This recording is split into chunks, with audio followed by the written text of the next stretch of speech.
বন্ধুরা, কিছু কিছু ইনিংস থাকে যা শুধুমাত্র ক্রিকেটে রান করবার জন্য খেলা হয় না। সেই ইনিংসগুলো লেখা হয় আত্মসম্মান, স্বপ্ন আর ত্যাগের। আজকের ম্যাচে আমরা এমনই এক ইনিংস দেখেছি, বাংলাদেশের তরুণ ওপেনার তানজিদ হাসানের ব্যাটে।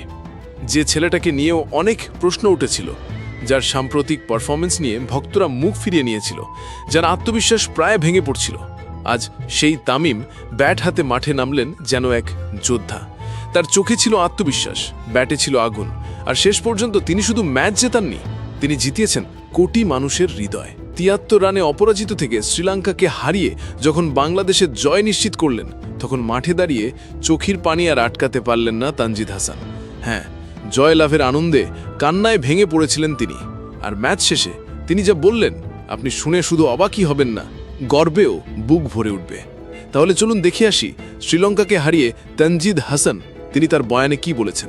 তবে তার আগে আপনাদের কি মনে হয়, তানজিদ হাসানের এই ইনিংসে 10-এর মধ্যে কত নম্বর দেবেন? নিচে কমেন্ট করে জানাতে ভুলবেন না। কলম্বোর আর প্রেমাদাসা স্টেডিয়ামে টসে জিতে আগে ব্যাট করার সিদ্ধান্ত নেয় বাংলাদেশ। প্রথম নিশাঙ্কা এবং কুশাল মেন্ডিসের ওপেনিং জুটিতে 1 ওভারেই চলে আসে 14 রান। প্রথম ওভারের শেষ বলে কুশালকে ফেরান শরীফুল ইসলাম। পরের ওভারে গোল্ডেন ডাক মেরে সাজঘরে ফিরে যান কুশাল পেরেরা। তাকে ফেরান শেখ মেহেদী হাসান। এক প্রান্ত ধরে খেলতে থাকেন প্রথম নিশাঙ্কা। কার্যকরী ব্যাটিংয়ে কিছু রানও তুলেছেন। 4-এ নামা দীনেশ চান্দিমাল অবশ্য সুবিধা করতে পারেননি। 5 বলে 4 রান করে বিদায় নেন চান্দিমাল। তাকেও ফেরান মেহেদী। পাওয়ার প্লেটা ভালো যায়নি শ্রীলঙ্কার। 6 ওভারে 3 উইকেট হারিয়ে তোলে 40 রান। পাওয়ার প্লের পরে বিদায় নিয়েছেন লঙ্কান অধিনায়ক চারিত আসালঙ্কাও। 8 বলে 3 রান করে বিদায় নেন আসালঙ্কা, তাকেও ফেরান মেহেদী। ক্রিজে টিকে থাকা প্রথম নিশাঙ্কা বিদায় নিয়েছেন 50 ছোঁয়ার ঠিক আগে। 39 বলে 46 রান করা নিশাঙ্কাকে বিদায় করেছেন সেই শেখ মেহেদী হাসান। মাত্র 11 রান খরচায় 4 উইকেট নিয়ে নিজে 4 ওভার শেষ করেন তিনি। আন্তর্জাতিক টি-20তে যা তার কেরিয়ার সেরা বোলিং। 66 রানের মধ্যে 5 উইকেট হারিয়ে বেশ চাপে পড়ে যায় শ্রীলঙ্কা। চাপ সামনে দেওয়ার চেষ্টা চালিয়েছেন কামিন্দু মেন্ডিস। 15 বলে 21 রান করে আউট হন তিনি, তাকে ফেরান শামীম হোসেন পাটোয়ারি। শেষ দিকে লড়াই চালিয়েছেন দাসুন সানাকা। 25 বলে 35 রান করে অপরাজিত ছিলেন সানাকা।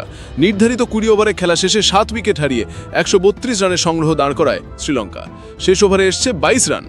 বাংলাদেশের হয়ে 4 উইকেট শিকার করেন শেখ মেহেদী হাসান। একটি করে উইকেট নিয়েছেন শরীফুল ইসলাম, মুস্তাফিজুর রহমান এবং শামীম হোসেন পাটোয়ারি। জবাব দিতে নেমে প্রথম বলেই উইকেট হারিয়ে ফেলে বাংলাদেশ।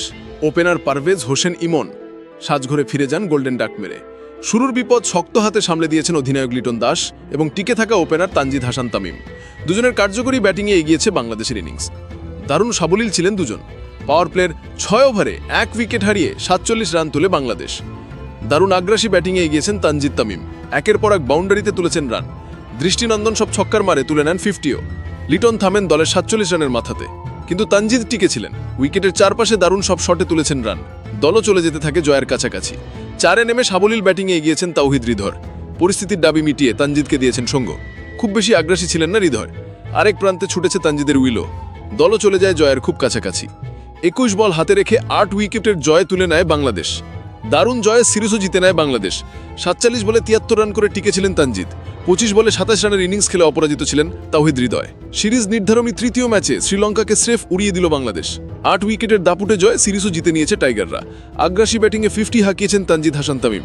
47 বলে 73 রান করে শেষ পর্যন্ত টিকে থেকে দলকে জিতেই ছেড়েছেন মাঠ। বন্ধুরা, এই ম্যাচ জিতে তানজিদ হাসান তিনি তার বয়ানে বলেছেন, এই ম্যাচটা আমাদের দলের জন্য খুব গুরুত্বপূর্ণ ছিল। আমরা গত কয়েকটা দিন অনেক পরিশ্রম করেছি।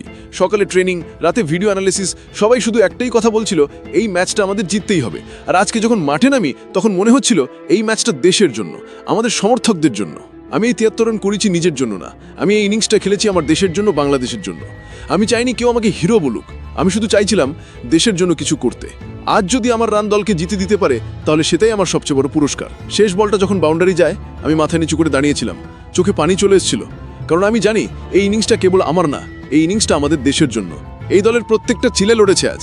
আমি শুধু ভাগ্যবান ছিলাম আজকের দিনে ব্যাটে বল ঠিকভাবে এসেছে।